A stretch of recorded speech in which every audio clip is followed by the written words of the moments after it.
Ici Éric Latour et bienvenue à Saint-Jean-sur-Richelieu.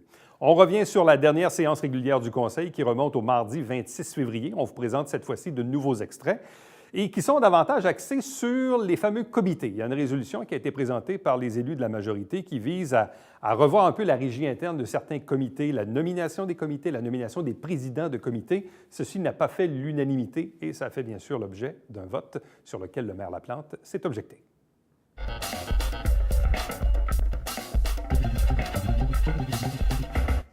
Bonsoir, M. Vascalis.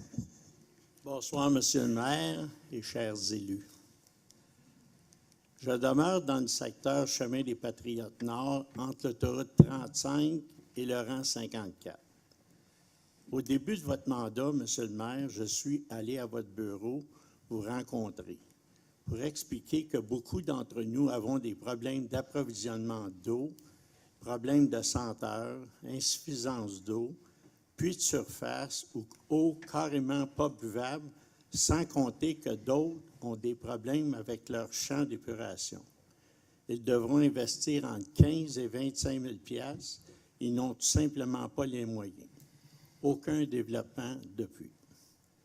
Est-il normal qu'en 32 ans que je suis dans le secteur, à peine 30 constructions neuves, un multilogement, il y a déjà 20 ans passés, qui a été construit. Est-il normal aussi que sur le chemin des Patriotes, entre l'autoroute 35 et Sorel, 10 km n'ont pas d'eau, dont 6 dans Saint-Jean. Nous sommes dans la 18e année avec la ville de Saint-Jean-sur-Richelieu. Nous avons voté oui pour les fusions. Nous sommes 500 contribuables à payer les taxes au même coût que tout le Saint-Jean. Nous avons toujours les mêmes infrastructures. Nous avons un secteur en or, bord de l'eau. Nous sommes près de tout. Hôpital, centre d'achat, autoroute et toutes les commodités. La valeur de nos propriétés est nulle. Les gens vendent à des prix d'il y a 25 ans. Pourquoi? Bien simple, nous n'avons pas les services.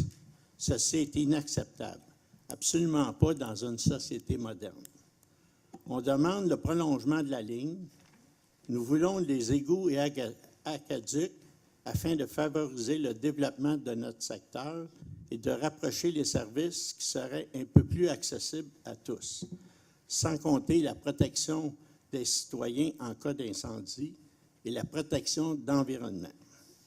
Est-ce un hasard que depuis les fusions des 5 secteurs, que celui de Saint-Luc qui a le plus prospéré, embelli et développé? J'espère, Monsieur le maire et les élus de ce secteur, que la passerelle 35 ne passera pas avant l'eau et les égouts. Ça serait une vraie honte. Parlant de honte, juste un petit mot. Je suis tous les assemblées du Conseil à la TV. Je sais, Monsieur le maire, que vous avez été élu, que vous aimez gouverner, vous avez un droit de veto. Mais les 12 conseillers, eux aussi ont été élus par le peuple. Moi, je crois beaucoup en la démocratie. J'ai toujours pensé qu'il faut respecter l'opinion de la majorité, même si on n'est pas d'accord. Merci. Merci, M. Vascalis. Plusieurs éléments de réponse. Premièrement, relativement au veto, juste pour vous informer, systématiquement, lorsque je juge que les décisions qui sont adoptées par le Conseil vont dans des intérêts partisans et non pas dans l'intérêt des contribuables, bien, j'appose mon veto et je vous informe que je vais continuer de le faire. Relativement au votre demande d'aqueduc, d'égouts et d'aqueduc, je suis complètement conscient de votre réalité, puis effectivement, je sympathise avec vous. Je prendrai votre problème en 2 temps. L'eau, qui est une chose où on n'a pas vraiment de restrictions, sinon que des restrictions monétaires. Relativement aux égouts, par contre, le problème est un petit peu plus complexe parce que, comme on m'a expliqué, lorsqu'on a construit notre usine d'épuration, on l'a construit en fonction d'une certaine capacité, en fonction d'un certain potentiel de développement sur notre municipalité. Et ce qu'on m'explique, c'est qu'avec tous les secteurs qui est prévu de développer à la municipalité, bien, on ne peut pas rajouter votre secteur en plus Donc, pour y arriver, il faudrait venir supprimer ou retirer certains secteurs. Moi, je suis d'avis que des secteurs, entre autres les secteurs des golfs et les secteurs boisés qui sont en zone blanche, ne devraient pas être développés. On devrait protéger nos boisés. Dans un esprit, justement, où on veut protéger nos terres agricoles, on veut protéger nos boisés, des secteurs comme le vôtre, je pense qu'on pourrait, effectivement, on aurait avantage à amener des services pour développer ce secteur-là. Ensuite, ça devient une question de volonté municipale. Hein. Il faut adopter, faire des choix et permettre la réalisation d'un tel projet. Après 18 ans, trouvez-vous que c'est pas pire, ça, comme à attendre? Est-ce qu'on doit attendre un autre 50 ans? Je ne peux pas vous répondre à cette question-là, malheureusement. Encourageant, merci beaucoup. Merci beaucoup, M. Vascalis.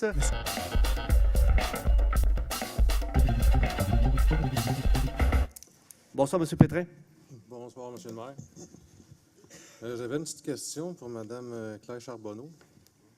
Le 22 janvier, à séance, vous avez dit que M. Sanford avait été aidé pour faire ses rapports. On peut-tu savoir c'est qui? Bien, disons que la firme Raymond Chabot l'a aidé à faire les états financiers. OK. Puis pour se justifier du 12 000 $ qui ne balance pas, l'équipe Fecto, parce que c'était l'équipe Fecto dans ce temps-là, ils ont dit qu'ils ont gelé le compte. Ils ont gelé le compte de banque et qu'ils ont reporté ça en 2018. Mais quand j'ai les pièces justificatives, il y a une quinzaine de chèques qui ont été faits fin décembre. 19 décembre, puis 28 décembre. Les chèques, s'ils ont été faits, ils ont sûrement resté en suspens. Moi, je ne sais pas. Là, je sais pas. Le chèque, le compte de banque a été gelé. Si vous voulez que je vous dise, parce que Mme Martin avait fait des menaces. S'était fait un chèque. Donc, le directeur du parti a décidé de geler le compte de banque. Si vous voulez que je vous dise. Dans ce temps-là, on fait quand même des chèques, même si le compte est gelé. C'est pas moi qui ai fait les chèques, là. Ben, je sais pas. Posez les questions aux bonnes personnes. Non, mais vous êtes comptable, je vous le demande, tout simplement. OK. J'avais une autre question pour Mme Marcoux. Je voulais savoir les chiffres là, pour les 7 litres par seconde qui ont été... Les quoi? Les 7 litres par seconde là, qui ont été compensés, puis les 2 litres. Oui. Ça, c'est des chiffres qui viennent de Benoît Fortin. On parle de quel projet, là, exactement? Projet Ben, de Carrefour Saint-Eugène? Oui. Oui. Bien, Carrefour. C'est pas, En pas tout le cas, projet du le Carrefour. projet Saint-Eugène. C'est des travaux qui ont été faits à la ville pour compenser. Vous avez dit qu'ils ont séparé les égouts les sanitaires du pluvial. Oui. C'est ça, c'est ces chiffres-là que vous avez donnés, là, 7 litres sur un bord là, pour le poste de pompage de Champlain. Ouais, c'est quoi votre question? Les chiffres viennent de qui? Les chiffres, ils viennent de M. Benoît Fortin. C'est lui qui est directeur du service d'ingénierie. Moi, quand j'ai des questions à poser, je me réfère à M. Benoît Fortin. OK. Ça, c'est le même qui a dit qu'il n'y avait pas de conduite au coin de Ruisseau des Noyers puis de la 104? Je ne le sais pas. Moi, je n'étais pas là aux petites créances quand vous êtes allé aux petites créances. Ah. Fait que ça, c'est vous qui le dites, monsieur, là. Moi, je n'étais pas là. Non, non. Vous m'avez dit, à la séance du 19 septembre, je pense, 2016, j'ai demandé à M. Fortin. M. Fortin m'a dit, il n'y a pas de conduite au coin de Ruisseau des Noyers de la 104. Vous savez, monsieur Pétrin, Ben, je veux juste savoir, c'est la même personne qu'on parle? c'est la même personne. Voulez-vous que je vous réponde? Oui, c'est la même personne. Mais vous savez, une réponse, ça va toujours avec la façon dont la question est posée. Fait que quand on demande s'il y a des conduites au coin de Ruisseau des Noyers puis du boulevard Saint-Luc qui vont servir plus tard à alimenter les gens de ce secteur-là, c'est non. Mais si vous posez la question, est-ce qu'il y a des conduites d'installer au coin du boulevard Saint-Luc et du Ruisseau des Noyers, je vais vous répondre que oui, parce qu'à quelques pieds du boulevard Saint-Luc, on a mis une borne d'incendie et pour alimenter une borne d'incendie, bien, ça prend des tuyaux. Fait que donc, oui, il y a des tuyaux. À quelques pieds? Oui, bien là, je n'ai pas été mesuré, là, mais je peux y aller pour la prochaine fois, si vous voulez. Oui, c'est à 90 mètres à peu près. C'est beau. Ça, c'était des demandes du ministère des Transports, la distance, pour être capable de s'éloigner s'il arrivait quelque chose, pour ne pas nuire au boulevard Saint-Luc, qui est une route provinciale. Vous m'avez répondu qu'il n'y avait rien qui avait été installé là aux frais des contribuables. C'était pas ça votre question, monsieur. Bien, je vais vous la ramener, je vais vous la redire. Mais de toute façon, Fortin- M. Pétrin, Fortin là, est revenu sur ses propos le 21 novembre. Je vous l'enverrai, la copie, là, parce que là, vous dites c'est moi qui le dis, là, mais je vous la renverrai. Fait que M. Pétrin, faites juste être sûr d'avoir les bonnes réponses. Quand on vous demande des questions, Parfait. répondez correctement. Puis Mais je suis pas si inquiète, c'est je suis des capable chiffres- de répondre. Si c'est des chiffres en l'air, bien, ça prend des écrits tout simplement. OK. Je suis pas inquiète, je suis capable de répondre correctement, mais je me demande où vous vous en allez avec ça, avec un dossier qui date de là, 3 ans. Vous êtes allé on a eu une plainte au ministère des Affaires municipales. Vous l'avez dit vous-même dans les journaux que c'était Oui. vous qui Je veux l'avez juste fait. savoir si les S'il vous plaît, chiffres viennent de la vienne La réponse est oui, c'est Ben la oui, même personne. les chiffres, ils viennent de la ville, ils ne peuvent pas venir d'ailleurs, là. Je vous dis tout simplement que vous amenez des chiffres ici, juste comme ça. Puis moi, l'expérience que j'ai eue, c'est que c'était pas les bons. C'est vous qui le dites, ça? Ben, c'est moi Je qui sais le dis. pas. Vous êtes allé aux petites créances, là, puis vous n'avez pas, vous avez pas été capable d'en sortir des chiffres d'après le jugement qu'on lit, fait que... Non, mais moi, j'ai dit la Merci. vérité. Fait que moi, je sors de là à tête haute. Merci, M. Pétrin. Merci, Mme Marcoux. Allez.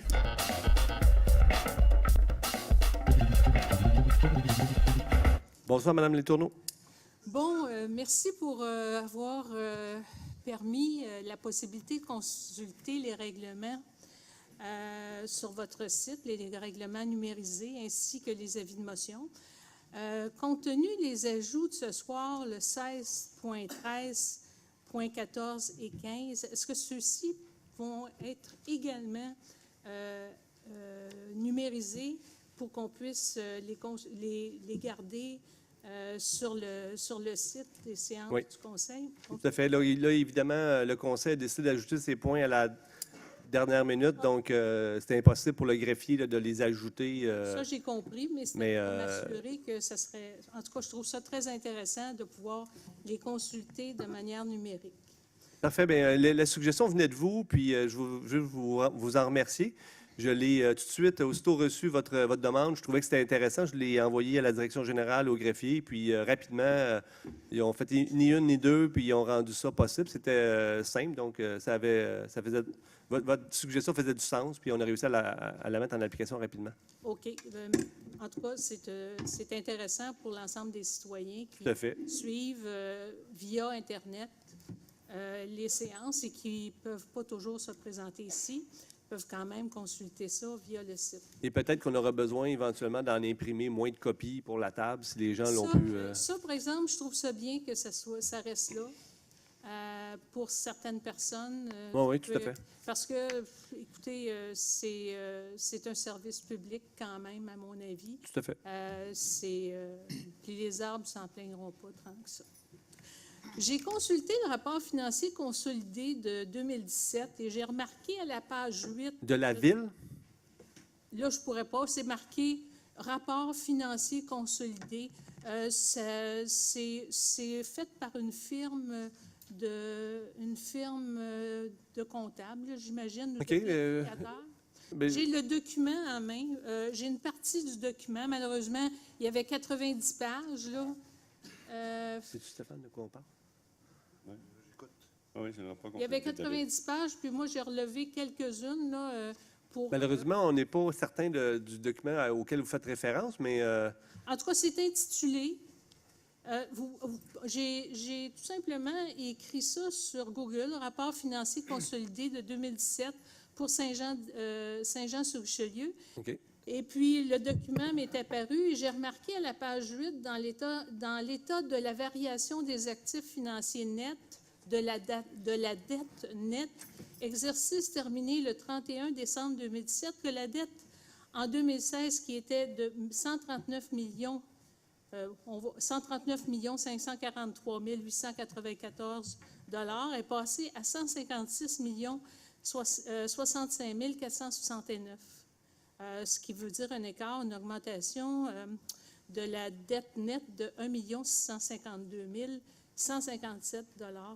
C'est quand même considérable pour moi pour un an. Là, je ne suis pas habituée avec la l'année du plan de gestion conservation, des ça? finances publiques. Aussi, à la page 29, dans l'analyse de la dette à long terme consolidée, l'exercice terminé le 31 décembre 2017, on enregistre une dette à long terme de 184 496 912 $.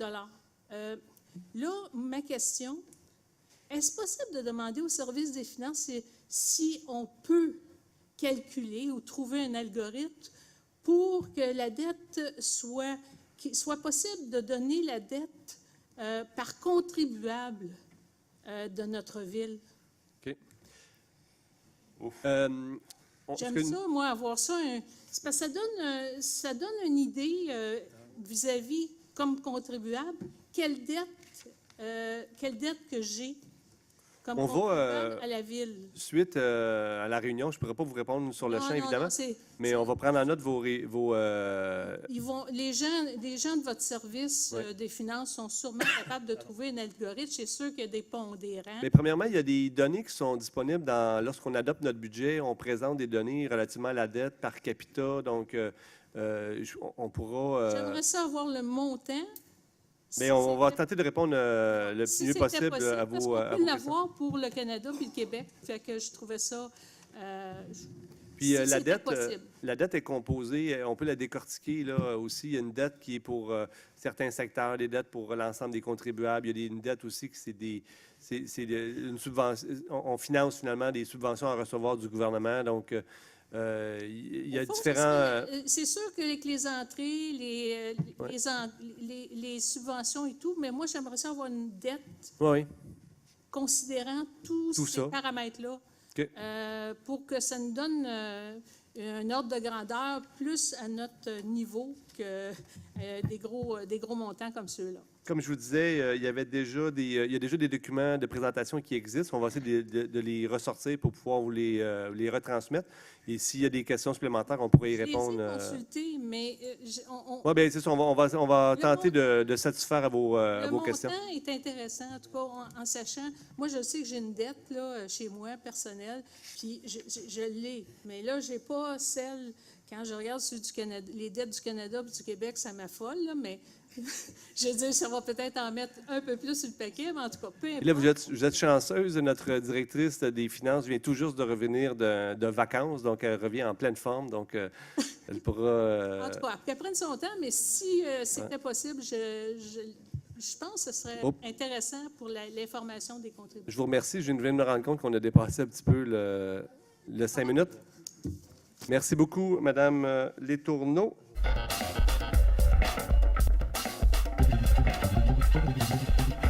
Amendement aux règles de régie interne des comités du conseil municipal de la ville de Saint-Jean-sur-Richelieu. Proposeur. Oui, Monsieur le maire. Alors, je propose que l'article 5 des règles de régie interne des comités du conseil municipal adopté par la résolution 2011-07-0365 et modifié par la résolution 2014-04-0126 soit remplacé par le suivant. Président et vice-président, pour chacun des comités, les représentants du conseil municipal déterminent entre eux la personne qui en assume la présidence. Les représentants du conseil municipal peuvent également nommer un vice-président. Le rôle du vice-président est de remplacer le président lorsque ce dernier est absent ou dans l'impossibilité d'agir. Que ces règles de régie interne soient modifiées par l'ajout de l'article suivant. Présence. Tout représentant du conseil municipal doit être présent durant au moins 50 du temps de la réunion pour que sa présence soit enregistrée. Appuyeur. J'appuie. Mme Claire Charbonneau. Quelqu'un demande le vote? Je demande le vote. M. Justin Bessette demande le vote. M. Berthelot? Bien, écoutez, encore là, c'est des modifications qui sont assez simples. Je pense que, M. le maire fait partie de tous les comités, mais il ne peut participer à tous les comités, que ce soit sécurité publique ou autres comités. Et je pense que les gens qui sont le mieux placés pour se nommer un président, ce sont les personnes sur chacun des comités qui y participent. Donc, les élus qui y participent se nomment un président de comité entre eux, puis ils président leur assemblée, puis c'est comme ça que ça fonctionne. Donc, ça ne cause pas un gros problème. Puis pour l'autre article, c'est un nouvel article qui avait une anomalie, on peut le dire comme ça. Donc, tout représentant du conseil doit être présent au moins 50 du temps de la réunion. Alors, vous savez, des fois, il y a des réunions, il y a des gens qui arrivent, la réunion dure 1 heure, dure 2 heures, ils arrivent 10 minutes à la fin, puis leur présence est enregistrée, comme ça, ils sont présents. Moi, je trouve pas ça correct. Moi, je dis 50 du temps, c'est pas trop exagéré, là. Si vous êtes là 50 du temps, on va marquer présent. Si vous êtes là moins de 50 on va marquer absent. Mais je pense que c'est normal. Puis c'est vraiment pas, on devrait même dire 100 du temps, mais en tout cas, on y va de 50 alors c'est pas exagéré, puis c'est surtout pas politique. Merci, M. Berthelot. M. Bessette? Je souhaite m'exprimer contre. Je vais vous expliquer une petite histoire qui s'est passée il y a une couple d'années. Vous allez voir, c'est drôle. Il y a une couple d'années, les règles ressemblaient un peu à ça, au comité environnement. À l'époque, c'était M. Delbecq, Mme Marcoux, M. Quentin qui siégeait là. Puis on est arrivé avec un vote pour le président. Il y a un jeune homme qui était un peu pro-environnemental. Il a été élu par le comité. OK? À l'époque, ce jeune homme-là a été élu président du comité environnement. Ça a duré à peu près un mois. Par la suite, on est arrivé... C'est qui ce jeune homme-là? Je vais le compter à la fin, c'est ça qui est drôle. Puis par la suite, on est arrivé, puis on a dit « Oh non, non, non, non, non, non, non, non, non, non, non, non. » C'est nommé par le maire, ça, ce poste-là. Fait que ce jeune homme-là a été destitué un mois après avoir été nommé, élu par les membres du comité environnement. Ce jeune homme-là s'appelait Justin Bessette. J'ai été un mois. Vous savez, avez-vous déjà joué au Monopoly avec quelqu'un qui change les règles à tous les jours? C'est difficile de gagner. À quoi ça sert d'assassiner? Bien, je me souviens, puis vous pouvez le ressortir, Mme Marcoux était là, puis elle a une très bonne mémoire. Il y a eu un vote, puis j'ai gagné sur le vote. Il y avait moi et M. Quentin. J'ai gagné sur le vote. C'était Mme Marcoux qui était présidente. Il y a eu un vote. M. Quentin s'est présenté. J'ai décidé de me présenter à la dernière minute. J'ai gagné le vote. On n'a jamais su le vote. Ça a duré un mois. Mais là, on change les règles. Vous savez, c'est ça qui est plate. Puis si on ne veut pas faire de politique, qu'on laisse les règles pareilles, puis qu'on joue tout. On joue, hein, ma mère ne serait pas contente. Qu'on joue tous de la même façon, avec les mêmes règles. Comme ça, ça va devenir agréable. Puis qu'on arrête de changer les règles au fil du vent, puis au fil des élections.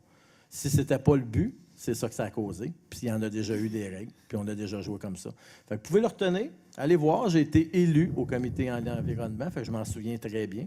Et j'ai été destitué par le maire qui a nommé M. Quentin, à l'époque, comme président de l'environnement. Fait que vous voyez, le passé est un peu garant de l'avenir, puis il faudrait s'en souvenir à tout le temps, tout le temps, tout le temps. Là, dans ce temps-là, ça me fait vieillir, fait que j'aurais dû pas me nommer. Merci beaucoup. Merci, M. Bessette. Quelqu'un souhaite s'exprimer en faveur de la résolution? Bien, en fait, je vais m'exprimer. Puis, Justin, on va pouvoir revenir aux anciennes règles quand tu as été élu démocratiquement parlant par le comité. Puis, je pense que c'est comme ça que ça devrait fonctionner aussi. Moi, le passé, je ne fais pas partie de ce passé-là. Puis je trouve que c'est correct que les gens dans les comités sont capables de s'élire entre eux. D'ailleurs, il y a d'autres comités lesquels on est nommé, que ces comités-là sont souverains. C'est-à-dire que la Ville n'a même pas le droit de dire qui va être président, qui va être vice-président. C'est le comité qui est en place qui est souverain. Donc, il y a des règles pour ça aussi, de régie interne pour certains comités. Donc, Justin, avec le dynamisme que tu vas pouvoir être élu démocratiquement, puis je suis persuadée que tu vas gagner. Merci, Mme Dufresne. Je vais m'exprimer contre la résolution.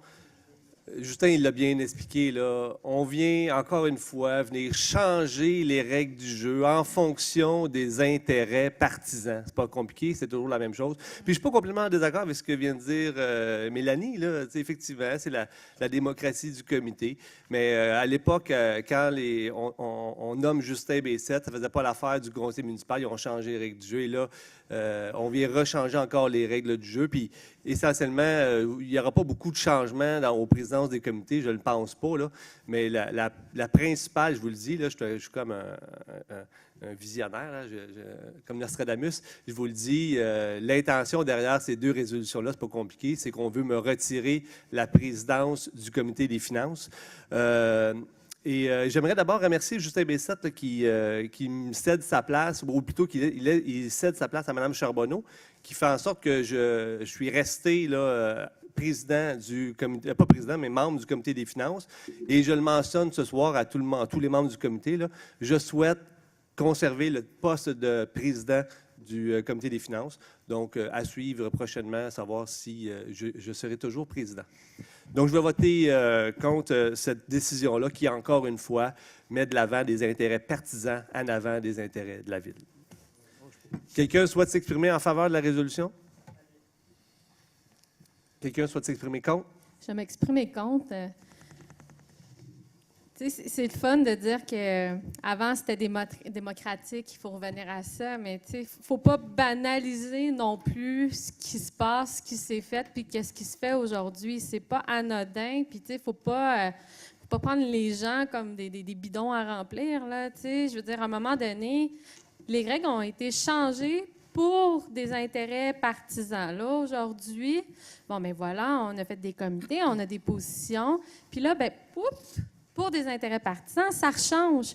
Puis c'est clair que c'est partisan parce qu'on n'a pas été consulté. Puis, je veux dire, on s'entend, là, ça a été déposé, là, et il a fallu pousser un peu parce qu'on les aurait même pas eus avant ce matin, là. Je veux dire, moi, ce qui me dérange, c'est que là, on arrive ici, puis on essaie de montrer saine gestion, la démocratie, puis là, on est là, puis on s'abreuve de belles paroles, là, mais dans les faits, l'intention, c'est pas ça. Puis les règles sont pas faites pour favoriser un parti ou favoriser au détriment, finalement, du fonctionnement d'une municipalité.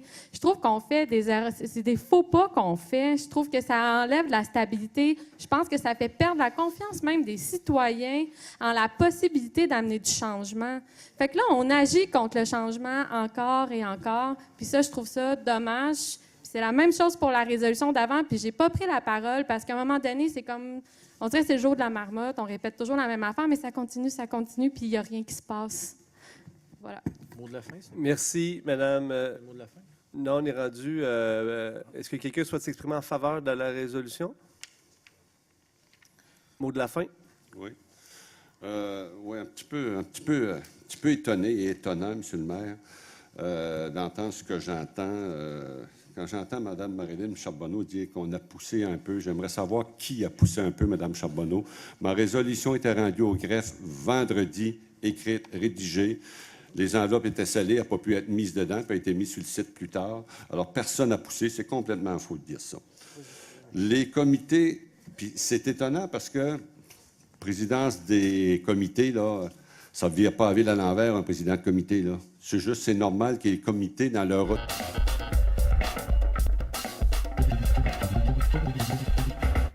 Merci d'avoir été là. On se fixe rendez-vous la semaine prochaine alors que nous allons vous présenter pour une dernière fois des extraits de l'Assemblée régulière du mardi 26 février. Après quoi, bien sûr, il y aura une nouvelle Assemblée et de nouveaux extraits à vous présenter dans les semaines qui viennent. Entre-temps, pour m'écrire, Éric Latour en un mot à commercial tvhr9.com.